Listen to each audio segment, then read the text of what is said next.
reason, like, there was a thing. There was, like, something that... There were a lot of things that came up all in 1 week. It was like how some people do certain things, and we were kind of talking about cultural appropriation and how intention was important with that, but, like, there was something else. Like your intention for, like, potentially, like, doing good things, or... Yeah, are you doing the thing because you want people to see you do the thing, or are you doing it because you want to do it? Yeah. The thing with the stuff, and then also things. We've got all the words today, so Yes. this is going to be great. Yeah, it's been a long week. Oh, we're rolling. Okay. Great. Everything stays.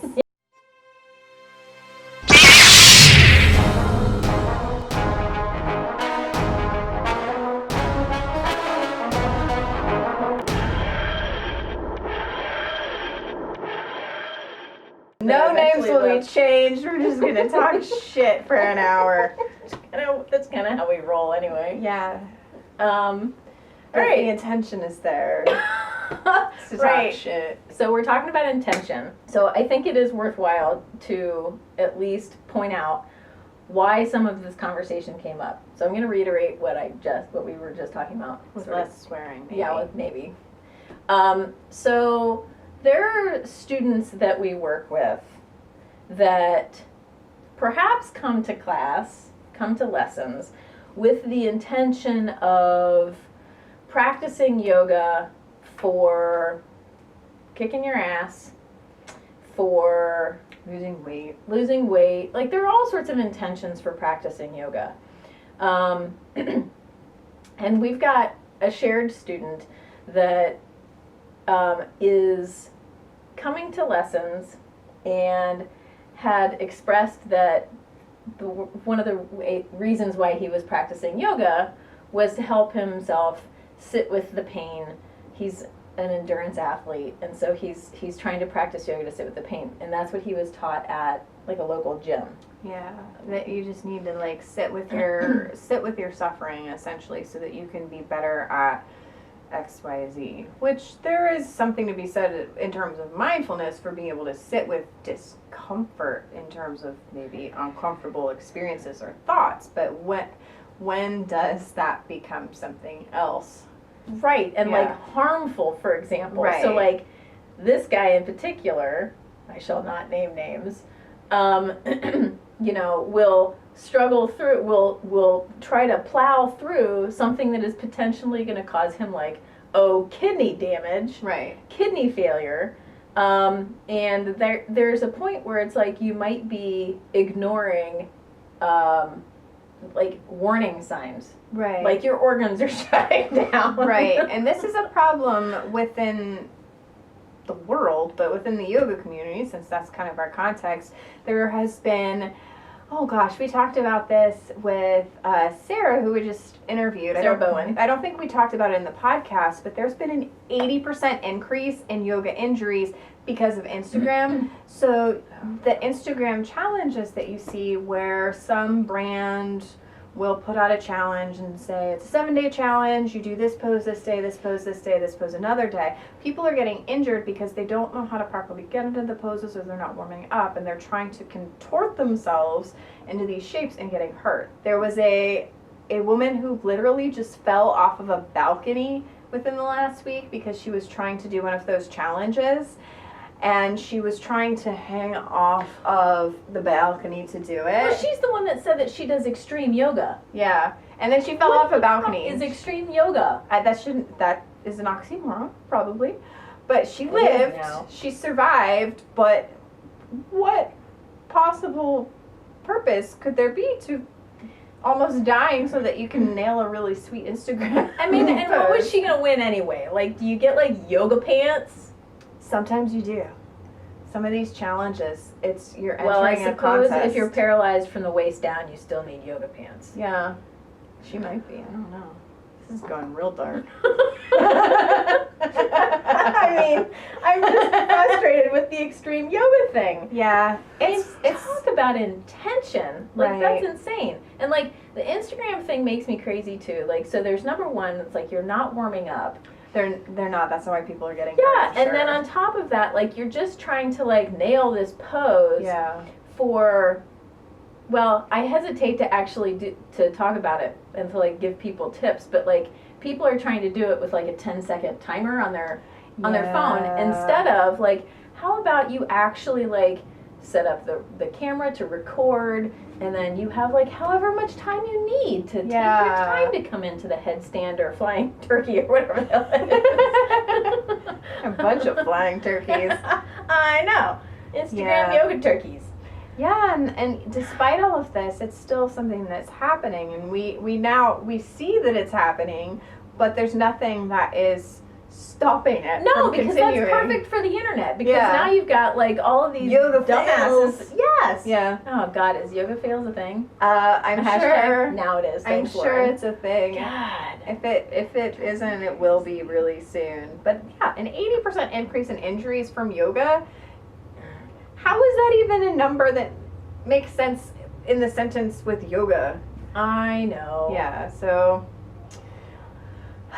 So check your intention for real, like, right. And then also, so I think in general, like the idea of intention, I think is really important because there's, I think part of this was I had a discussion with somebody, the difference between, was it motivation and intention? Like the difference between your motive for doing something versus your intention for doing something. Yeah. And I think that perhaps there's a fine line, but when going into, I would like to say with everything that you do, check your intention. Like, right. Why are you doing it? Because that changes how you hold yourself, how you carry yourself, how you speak, your energy. But then your intention is perhaps also going to have an impact on the way that it's received. Right. If you're doing something for somebody else, for example. Yeah, I've had to check myself, but several people in my life have checked me for me recently, and kind of noticed that I was being a workaholic actively for the last lifetime that I've lived.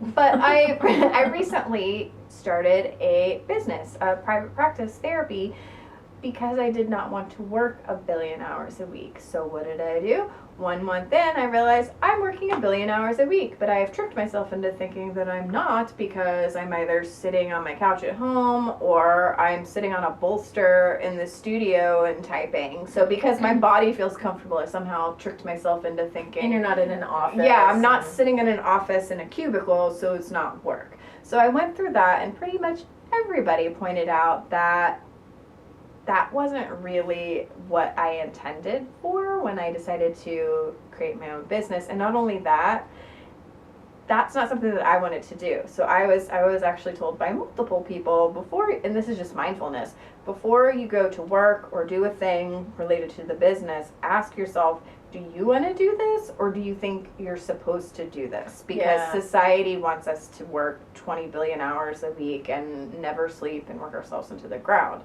And so I've had to really check my intention, and it's been really hard as I do these certain things. It's like, okay, do I really need to sit at my computer and do this work, or can I write myself a note and do it tomorrow?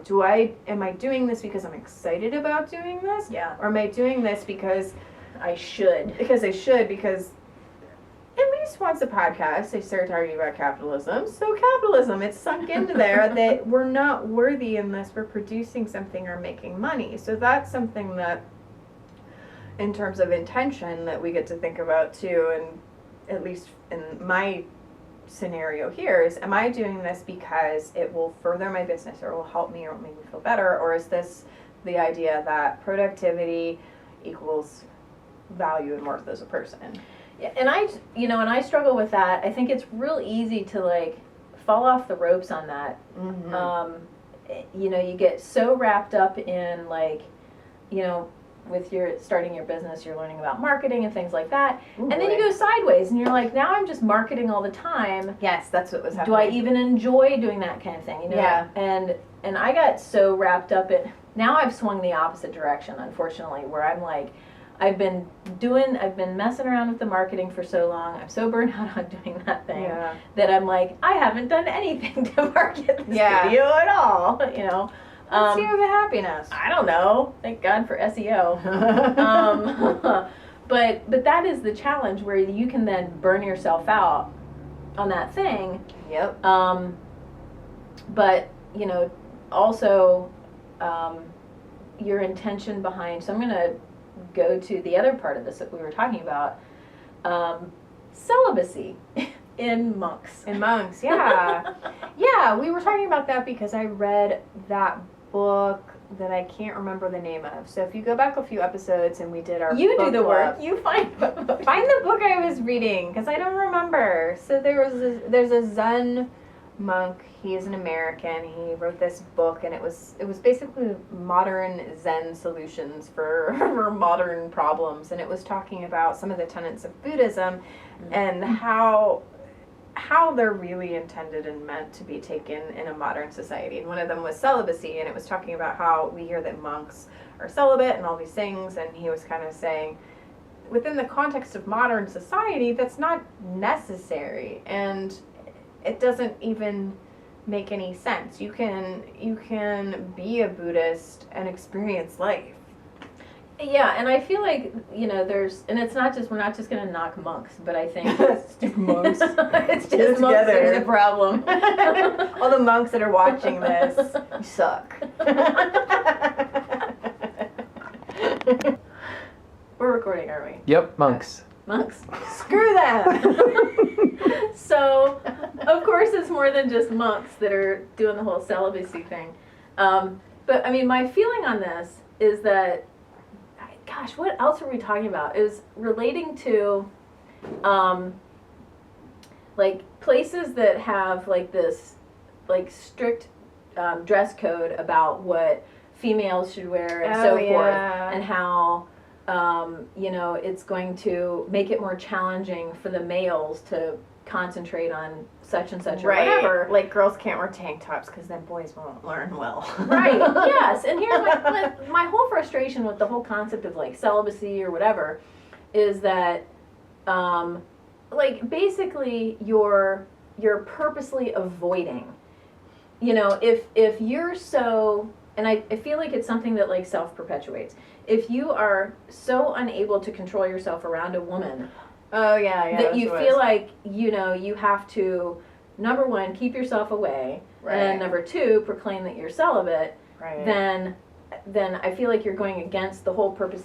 So this is why we were talking about Buddhist monks, because the whole concept, well, not the whole concept, but one aspect is like, avoidance is bad. Like, you avoid avoidance. I mean, that's part of the thing. Yeah. And so if you're avoiding women or men, I mean, I'm not judging, whatever, I don't care who you want to sleep with, but that should be the point, is that moderation, if that's part of your practice, you should be able to say, like, I can have sex in moderation and not take it to the extreme. I think the whole point was if it was something that you were just becoming like a crazy person about, then it was a problem. I think what brought it up maybe before the book was I was gosh, I don't know, it was some group, it was some Facebook group, and it was a yoga Facebook group. I ended up leaving the group because I was like, I can't deal with this. Somebody had posted, it was a guy posted, that he has another guy friend who's also a yoga practitioner that went to LA, and he was just having a hard time because there were too many beautiful women there, and he wanted to know if there were any breathing exercises he could do or any like mudras or something to control his erections, so that he could control himself being around people in LA. And it was like, what is your intention for your yoga practice? Like, just be like, you went to a new place, just like go be there. Oh yeah, but we know that there are people who are going to yoga classes in order to hook up. Totally. To find somebody, and that's disgusting. That's what, I don't know, that's what bars are for, right, or something? I don't know. But they can't, I mean, well, and then that goes into a whole nother discussion that I'm getting a little bit fired up about. But, I mean, going to a yoga class that is, I mean, again, we sort of talk about, like, the concept of a safe space. It's like, I can't really say that something's a safe space because, like, I don't know what makes you feel safe. Right. And I can't truly have all the responsibility to make you feel safe or keep you safe. However, traditionally, we try to have yoga classes, yoga studios, where you're free to be whoever you want to be. Right. And if there's a possibility that there's some lech in class that's looking at your ass, then now, you know, you've just made it uncomfortable for the entire class. And nobody needs to see all that stuff. Right. Control yourself. But yeah, so the discussion about that kind of thing and yeah, the monks. I'll try to control myself on the monk thing. Like, I get it. I know that this is like a centuries, millennia. There have been religious people who have decided. Oh, and part of what we were talking about too is like, okay, so you claim that you're celibate and all of this to like control yourself. Yeah. And part of that whole practice is like, if you've ever seen some of those like super gurus that are on the Ganges that are like rolling up their penis in a stick. With a weight attached to it and stuff. Yeah, like, so that's gonna like control your stuff. I don't know the purpose of that. I don't know. But it's like, on one hand, you're being celibate to avoid whatever. Yeah. And then on the flip side, you're playing with it and for some purpose. I'm like, oh my God, the intention is lost on me. I don't understand. I don't know. End of episode. That's all that needed to be said. I mean, no, it's true 20 though. minutes, why not? But it is important though. I mean, sure, people are free to do whatever they want in theory, as long as it's not murdering or harming others. But there is a point where you are harming yourself and others if your intentions don't align with. But then that thing goes back to, you're harming yourself intentionally, goes back to the same discussion with our shared student who is trying to sit with the suffering and the pain and all of that. But seek out suffering. Purposefully seeking out suffering. Yeah, he's an endurance athlete. So that using yoga as a tool to experience suffering. Yes, right. Yeah. Or like I have some beef with a lot We have of beef? We got We're vegetarian. it's vegetarian beef. Sponsored by Beyond Beef. We're not. No, but if they nice. want to, yeah, maybe if we just talk about products, then we'll get them delish. for free. Yeah, those Yeah. burgers. Because they need our help selling their stuff. Yeah. So something that I've talked about, I don't know if I talk about it a lot, so sometimes I forget if I talk about it on the podcast or if I'm just like telling you about it in person. So a couple things. One is meditation, the other is microdosing. So microdosing is taking little teeny bits of LSD or psilocybin, which is illegal in most places in the United States except for Stupid. Portland and Oakland, I think.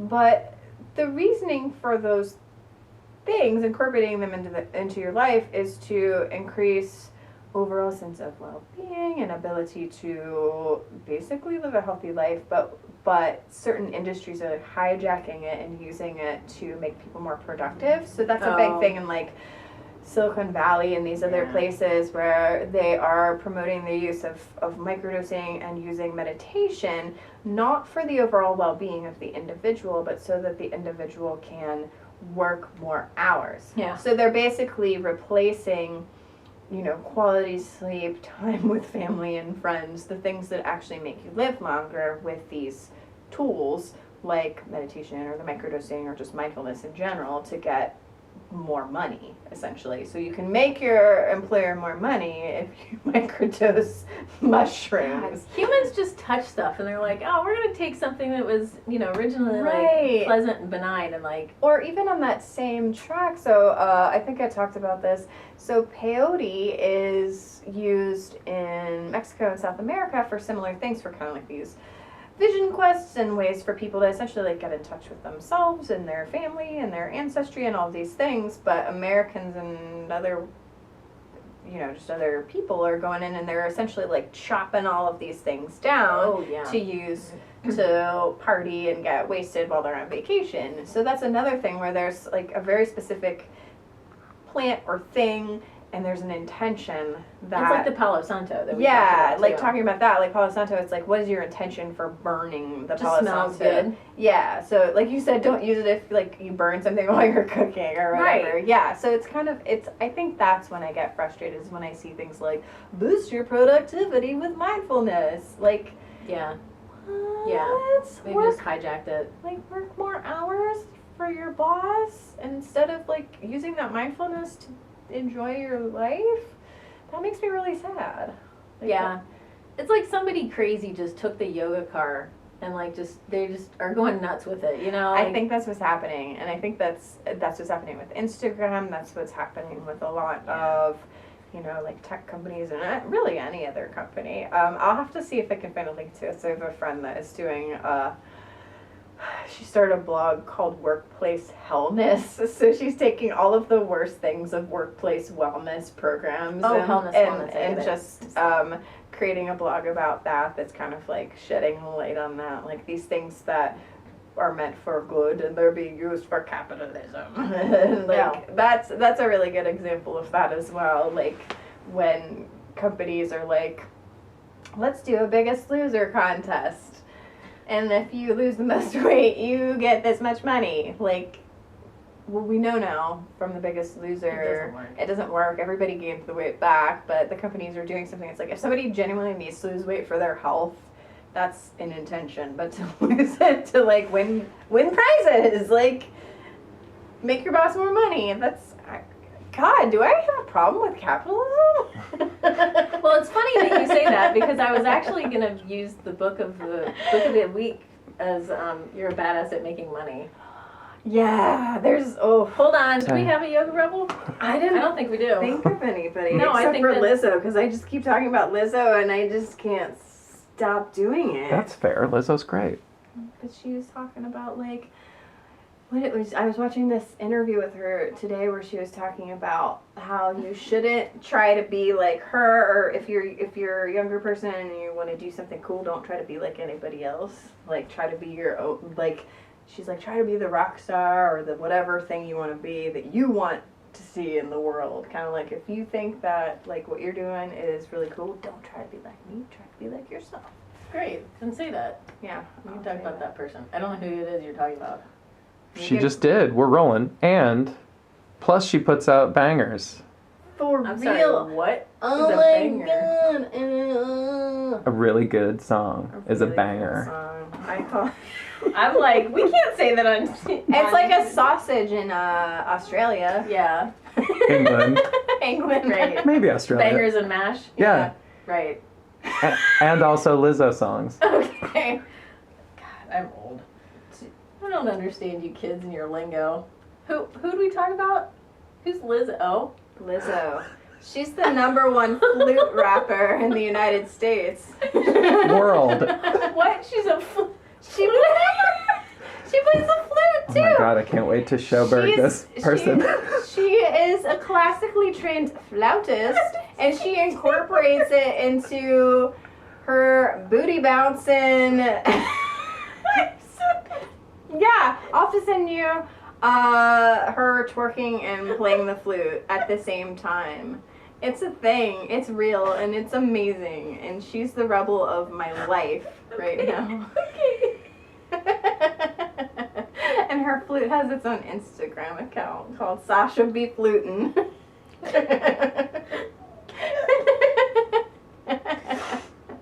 And then she has another flute that she named after Beyonce's kid, Blue Ivy. But blue, spelled like blue, like you blew into a flute.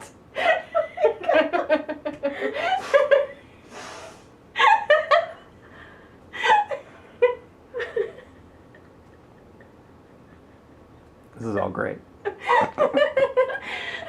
sweating and crying and snotting. And I think I'm drooling. Oh, God. Congratulations, Liz O. For being our yoga rebel of the week. Oh my God. I wish we could have a fan on in here. I think I'm having an out-of-body experience. Mine started when you started talking about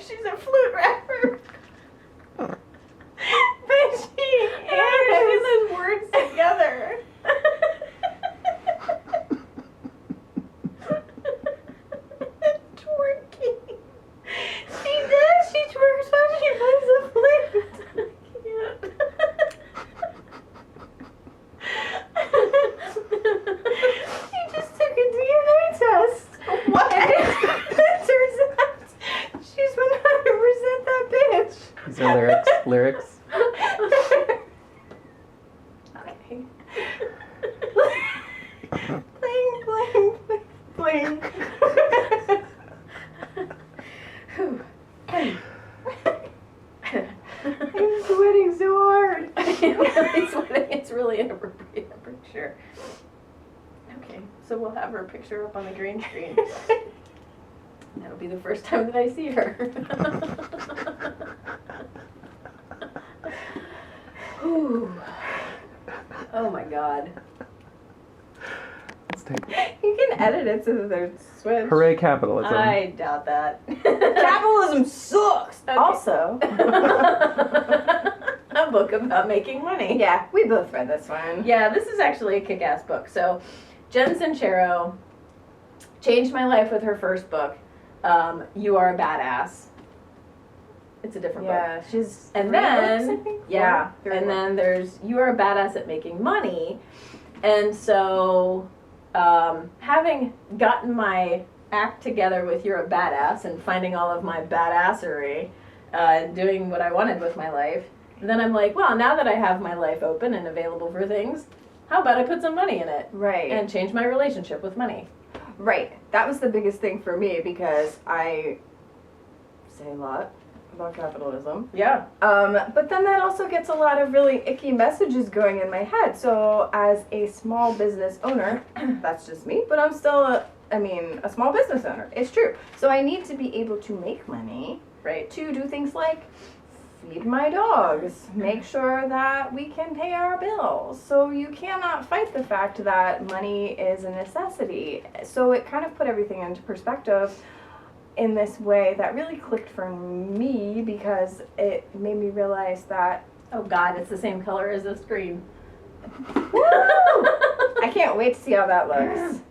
But for me, starting a new business and you having a business for several years now, one of the things that can be really icky if you're in a helping profession of any kind is accepting money. It can feel Yeah. really gross and weird, especially when people are in these really vulnerable spots, whether they're coming to therapy or they're coming to yoga and they have, emotional things or physical things. It can feel really weird if you're in that kind of helper mindset to accept money or to raise your rates or to do these things. But how else are you supposed to maintain your own health and your own Right. well-being if you don't have the money to eat good food, take breaks, be able to afford to go somewhere for the weekend, even if it's just like a little, getaway. And that really, I don't know, that part really put it into perspective for me. Well, yeah, because it's the idea, not that necessarily, they say, money doesn't lead to happiness or whatever. Right. However, but the things that make you happy, like being healthy, eating good food, and all of these Yeah. things, like, they're not cheap, they're certainly not free. No. And, being able to, there is nothing wrong with, and I don't know where we went sideways with this in society, and I think that this has been around, at least in the West, for a very long time, or at least in America anyway, of working yourself to death. Oh, and it's having so some pride in that, bad. and being proud of the fact that you only get 3 hours of sleep, and then I get up, and then I'm gonna, bust my ass for 12 hours a day. Like, that's, do you really want to live that way? Like, if you Right. were to, one of the things that I really appreciated, not just about Jen Sincero, but also about another sort of coaching thing that I've gone through was describe your perfect day. Right. How How do you want to live your life? Yeah, and my perfect day, although there are some things that are free about my perfect day, like going outside and enjoying the weather and all that. Mhm. However, my coffee, my bagel, the porch that I'm on, Mm-hmm. the person I'm spending time with, all of these things. Wait a minute, I'm not paying for the person. You pay for friends? That's a different story. That's a different episode. But being able to have all those things and like my clothes and right. Or the just plates. putting gas in your car if you want to go to go to the hike or whatever. Yeah, like all of that. You have to have money in order to do these things. And being able to, and her concept also of charging what you're worth. And that's been a big thing for me. That's hard So- for me too. Especially starting right out of the gate, I wanted to charge less to get more people. And after reading this book and really thinking about it, I thought that doesn't make any sense. Because if you have an ideal client or person that you want to work with in mind and you're in a place, I feel like this book is really for everybody, but if you're a small business owner of any kind, an entrepreneur, you own your own thing, it really hits home for that. Yep. Because my knee-jerk thought when I first started was charge as little as possible, just get people in the door, just get And it bodies doesn't in work. the door, and that doesn't work. Nope. And it's been proven that if somebody, so say somebody signs up for something, it's totally free. They're They have gonna no be stake in the game. Yeah, there's no stake in the game. But if Yep. it was even $5, they're going to be more likely to go, and they're going to be more likely to feel like they got a benefit out of it. So there's this whole psychological thing around money for all of us, and it really messes us up. It's the number one stressor for everybody. It's like the number one thing that ruins relationships of people that live together is money. Responsible for divorces and things like that. But as a yoga teacher, it gets even, it can be really hard. I don't know about you, but I taught a lot of free classes, and they shouldn't have been free. Yeah, I've taught a lot of free classes, and as many people know, I did 1 year of my studio being donation based, and that tanked it. So that was lesson learned. That's a beautiful idea, but then what happens is people in their minds don't put as much value into it, or that's exactly it. they don't You're put setting as your value. Yeah, or they don't put as much value into what they get out of it too. There's just all this Or my psychological time stuff. And so one of the things that she talks about is like, you know, you don't have your friends as clients. And we talked about this actually in my massage therapy class. Like, it's not just like an ethical thing, but also like, sorry friends, but you don't expect to pay what I'm actually charging. Right. You expect a friend discount, or you expect to like show up 15 minutes late, or have it a little bit longer. So yeah, after reading this book, it changed how I view my friends that do things on their own too. So we share space with Jessie Miller, who's an occupational therapist, and I was really confused about what that meant and what she did. And so I set up an appointment, and I made sure to say, like, do not give me a discount. yeah. I'm going to pay you the full amount because you have specific knowledge and you have specific skills, and I do not want a discount from you. Right. So it was a weird kind of thing for me to be aggressive about, but I just felt like I wanted to make sure to put that out there first. Like, you are knowledgeable and you have a specific skill set that I don't have. So I want to make sure that I pay you your full fee, even though I know you and you are, you know, in the space next to mine for work. Like, I don't care. Whatever. Like, I don't want that. I don't want you to feel like you have to starve so that you can help your friends.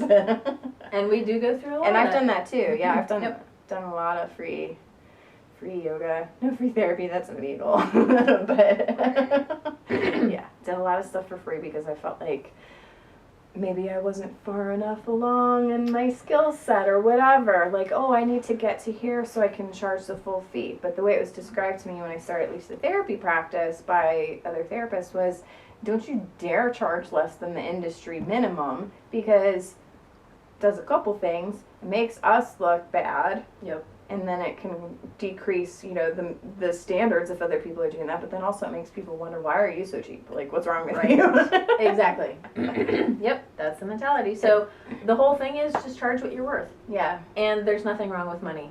There's nothing wrong with money. Money can definitely be a problem if you go back to the whole idea of intention. Yep.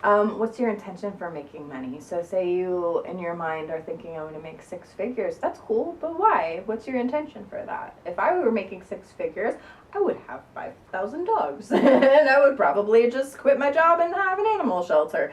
But for some people, it's a matter of, I want to make, going back to intention and mindfulness, why do I want to make that much money? Because society made me think that I need to make that dollar amount, or because that's the amount I need to be fulfilled, be happy, and all of those things. So it's not about making, you know, billions of dollars so that you can make the list of billionaires, but how do you want to live your life? What's your intention?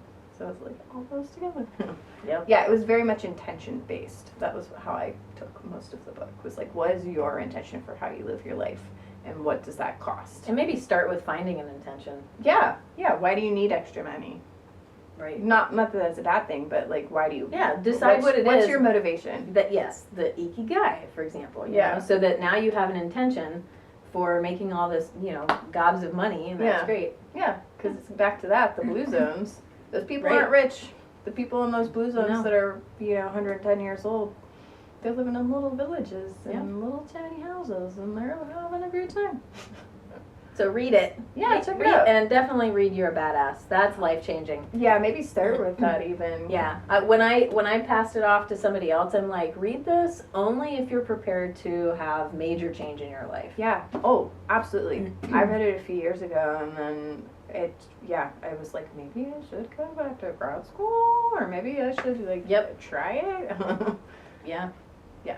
It's good stuff. 10 out of 10.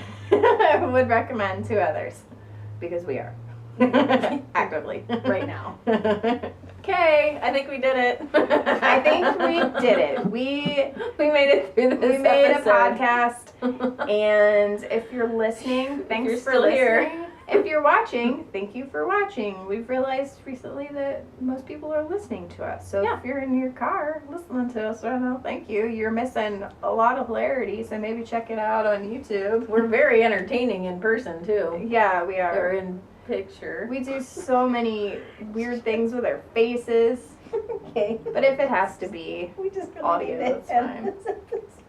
Somebody help. All right. And Until next time. yeah. Keep the rebellion alive.